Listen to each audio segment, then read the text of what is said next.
Okay, here you see a very noisy signal. This one's actually coming off a simulated Raman system that is off screen. And normally I would send the signal to a lock-in amplifier, but we're going to see what we could do with an oscilloscope. So the first thing is we need to shave off any DC component that's there. As you can see, there's really not much on this one, but we're going to make sure that it's gone. So AC. So if you took the average of this, it would be 0. And it's trying to trigger off the signal now, but it really can't do a good job of that. But we have our reference signal coming in channel 2. And so we're going to turn channel 2 on. There's a reference signal. And we know that, well, let's get it triggering off channel 2. Okay, so channel 2 is a nice good signal we could trigger off of. And we know that there's a sine wave in here that looks like that. And we know that every time the screen refreshes, there is a signal in there that has a fixed phase relationship to our reference signal. But you still can't see it because there's so much noise there. So let's average out the noise. So let's go to acquire and let's take 128 averages.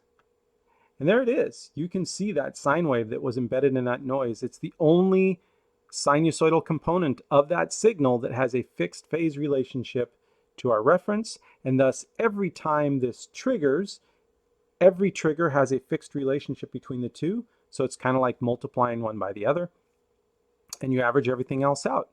Then all that's left is to actually measure that value. Let's bump it up a bit here, just so we can see it better.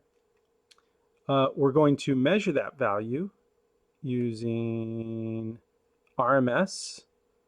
RMS measures, remember there's no DC component anymore, so RMS really gives us something that represents that sine wave, but it's fairly noise resilient.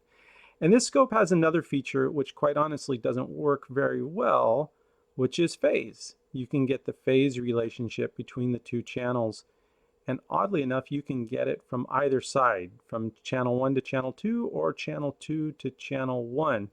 I think the reason this doesn't work so well on this scope is it's taking the phase of the unaveraged signal, but I don't actually know.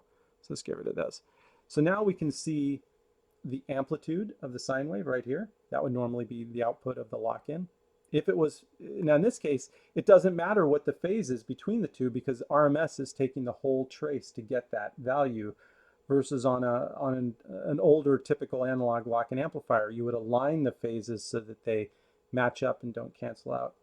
And then it also gives us a phase value from channel 1 to channel 2. And you can see it kind of jumps around a lot, again, I think because of noise.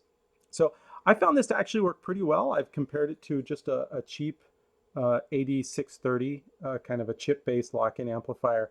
And I actually found the results of this to be better because every time there was some noise that caused phase to jump, this would just throw a big hiccup in the DC output.